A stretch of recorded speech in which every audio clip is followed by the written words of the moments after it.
What's up, Liberty lovers? You're listening to Break the Cycle with me, Joshua Smith. For the next 20 minutes, I'm going to need you to sit down and buckle up because we're flipping tables and talking liberty, and it ain't always pretty. Welcome to the inaugural episode of Break the Cycle. I'm your host, Joshua Smith. Today we're going to talk about Joe Sniff Her Biden and how the other Dem candidates are falling in line because they're wussies. After that, I thought it was only right that we talk about the significance of the Boogaloo. And for the third segment, we're going to end talking about Super Tuesday and the primaries and how libertarians all just lost to no preference. Shocking. By the way, if there's ever anything that you want to hear on an episode of Break the Cycle, please message me and say, hey, dummy, I want you to talk about this on your podcast. I'll try to do it.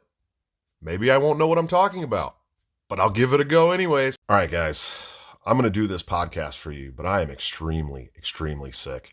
I have a bad fever, and with all the traveling that you know I do, there's a good possibility that I am currently dying of the coronavirus. So I'm going to need you guys in advance to jump on that F button and start paying your respects. And with that, we'll get started. So, creepy Uncle Joe Biden, the finger-eating, hair-sniffing kid toucher, has Dem candidates lining up to drop out and endorse him.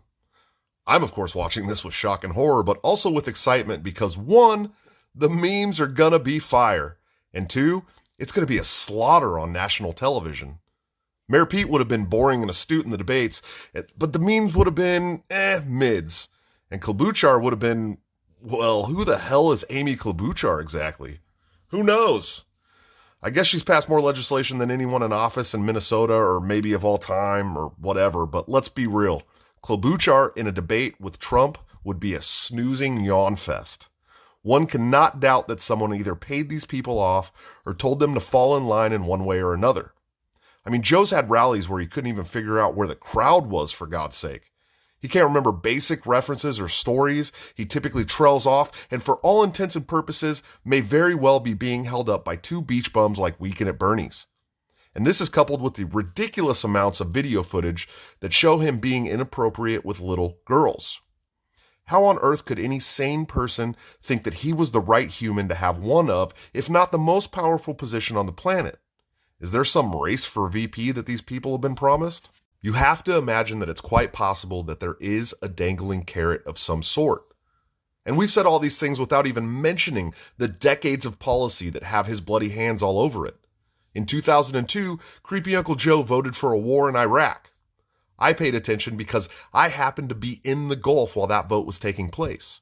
And then for 6 months after that declaration of war, by the fun-loving, small words used in the wrong way, Mr. Turd Sandwich himself, G.W. Bush Jr. Surprise, surprise, we never found weapons of mass destruction, or any real weapons outside of some hand-me-down AKs and some very crude IEDs. But I'm digressing. The point is that all of these Democrats that promise us every Republican term that they're anti-war will lap up any war-loving criminal that comes their way so long as there's a D next to their name on the ballot. And they swear to smite the evil orange man, or the small man that mixes up his words, or the Hollywood actor who made sure we couldn't have awesome guns. Ideals mean nothing to these people, and Biden is the perfect example of that. You had someone who would have immediately ended all wars in Tulsi, and another who may have done the same and given us all 1,000 yeet bucks a month. But no! If you think that half-dead hair sniffer can beat Orange Man, then we better throw our weight behind him. Damn the people we claim to represent. We are now living in a chest-beating, tribalistic team sport era of politics. And whether it's the red team or the blue team, the principles no longer matter so long as you never get tired of winning. Wait. I totally forgot to mention everyone's favorite drunk, thieving Uncle Bernie. I am once again asking for your support, Sanders. It is quite possible that Richie and Larry had to split up after the beach house so each one of them could hold up Biden and Sanders respectively. But at least Sanders has fire and grit in his belly and can find the crowd at his own rallies. Even if he never decided to give economics in one lesson by the late and great Henry Hazlitt so much as a good old Joe Biden sniff. Old Uncle Bernie has a target on his back a mile wide at the DNC headquarters. And is there really any more proof needed than seeing what seems to be halfway intelligent Dem candidates dropping out and endorsing the ragdoll that's going to get pummeled on national television by an incumbent that everyone already knows will pull no punches? I mean, just check the guy's Twitter feed. I frequently have to wonder if someone has to force feed that guy antipsychotics and just how many of those people has he fired. I also wonder if there's a paid staffer who has to spray tan the guy, but I'll leave my late night ponderings out of this podcast for the most part, as no one needs to hear about the anxious thoughts that pop up when my body is ready to sleep. Those nightmares are not yours, they're mine. So find a wishing well and deal with it, because nightmares don't care about your feelings, or something like that. Bernie doesn't stand a chance against the juggernaut that is the DNC, and if he did, they would have pulled Mrs. Suicide Hanger herself, Hillary Clinton, out of her embarrassing retirement, and let's not even act like they wouldn't have. And furthermore, is the GOP even holding a primary? I mean, I think Bill Weld's still in the race, maybe. I saw him on a town hall against Joe Walsh once. Joe Walsh has dropped out. The GOP has picked their candidate. There's MAGA hats everywhere you go. You can find all kinds of great, really intrusive Donald Trump ads during the Super Bowl. Of course it's going to be Donald Trump. Quite truthfully, anyone that thought it wasn't going to be Donald Trump was lying to themselves, or having delusions of grandeur, or dead, or who knows. But let's be honest. Anyways, are the Dems really going to throw their weight behind quite possibly the worst candidate in their race? Quick apology to Kamala and her fans, but she's been gone for a while and Joe was quick to nab up that title. Obviously, to anyone with a few brain cells to rub together. Like I said, shock and horror, but also excitement. I'm ready for the general debates, with popcorn and my San Jose Sharks blankie, but will, for obvious reasons, be voting for the Libertarian Party nominee, hopefully. Because if someone has to have a position with that much power, I would like it to be the guy, or lady, sorry to Joe Jorgensen, who is the obvious adult in the room and would like to relinquish power instead of increasing it. Listen, in 2020, maybe don't be a tribalistic moron. If you're going to use a vote, use it to roll back the state, not to give more power to the people who have already made your life harder. That's not using your brain, or for that matter, breaking the cycle. And anyone who's listening to this show knows that we like to break the cycle around here, if you've listened to all 0 of my podcasts before this. Anyways, let's take a break.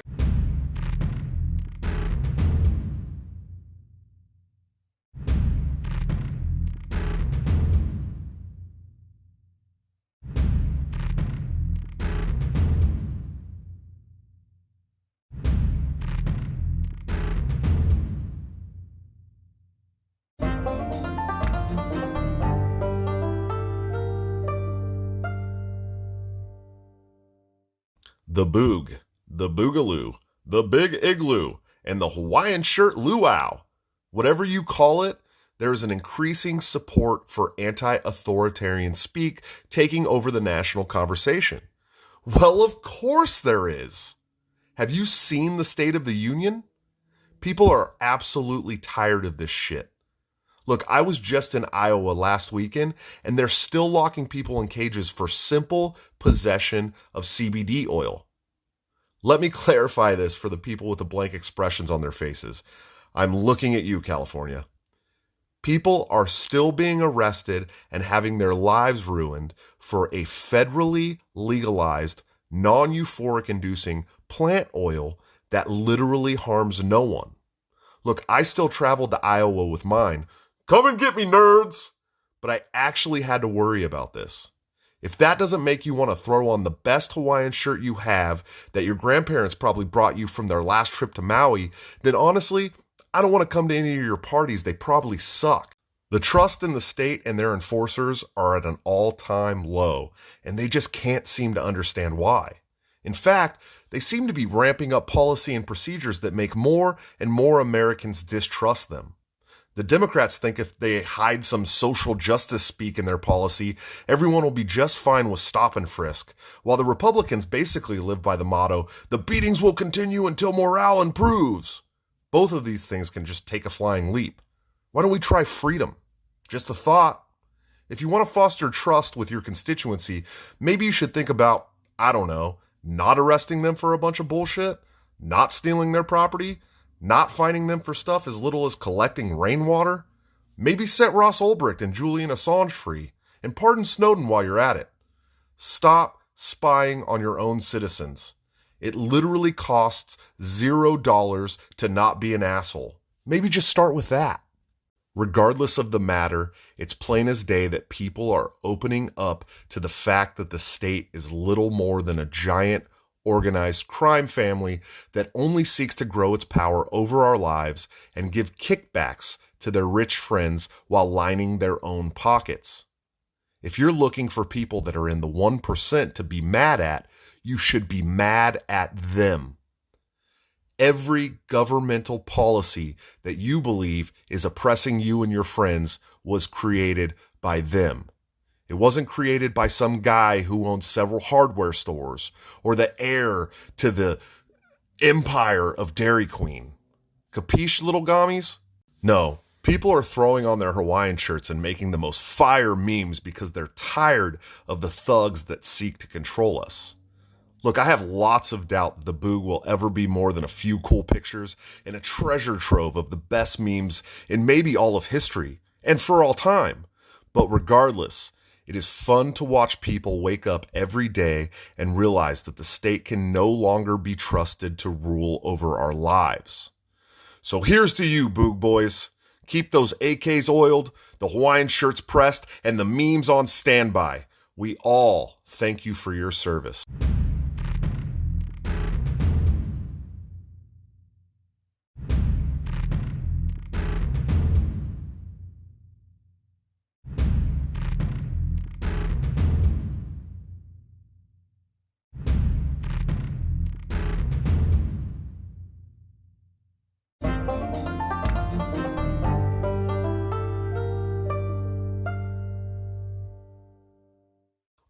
Super Tuesday, the day where people vote for their next despot and celebrate when that dictator gets a meaningless win. I literally can't think of a worse way to spend a Tuesday. Now, you know I am actively involved in politics as I sit on the Libertarian National Committee as an at-large rep, and I'm currently campaigning to become the next chairman of the LNC.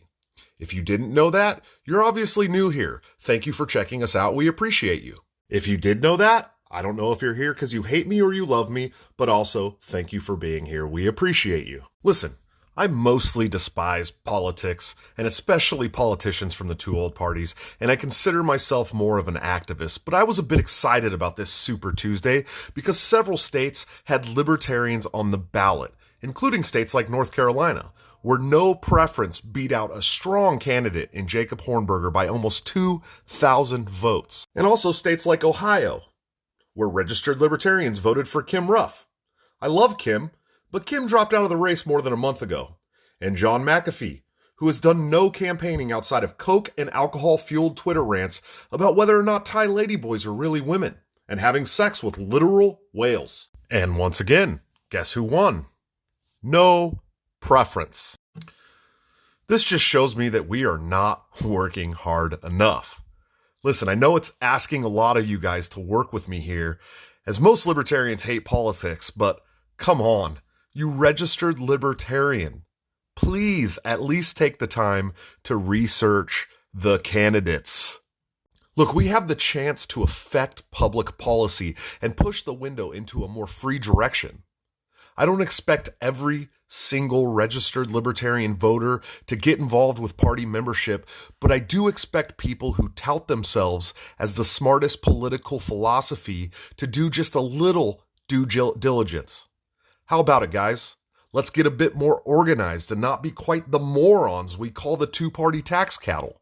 It might win more hearts and minds if they see that we give a shit. Your prerogative, though. World set free in someone's lifetime. Am I right? Blah, blah, blah. How about we stop playing games and start making waves? They expect us to stay apathetic while they continue to increase their control. Maybe it's time for something a little crazy, like the annexation of Puerto Rico play The Little Giants ran in the 1994 classic children's movie. Only our trick play is just doing something. Anything. Oh well, only 4 more years till the next Super Tuesday. Until then, you can always LARP like you care. Thank you guys so much for checking out the inaugural episode of Break the Cycle with Joshua Smith. I hope you like what you've heard. My goal is to release an episode every Tuesday, at least for now, and then we're going to try and ramp that up into at least 2 a week. If you liked it, please head over to Break the Cycle with Joshua Smith at Patreon and help me do this full-time while traveling around the country doing real activism. There's some cool tiers over there and also a Discord to discuss the show. Also subscribe to my YouTube channel at Fight the Despots, follow me on Twitter at Joshua @large, hit that favorite button on Anchor, and follow me on Spotify. If you'd like to get involved with the Libertarian Party and help me make a difference there, you can go to joshsmithlp.com and sign up for a national membership. Thank you guys again. I'll see you next week, and let's break the cycle.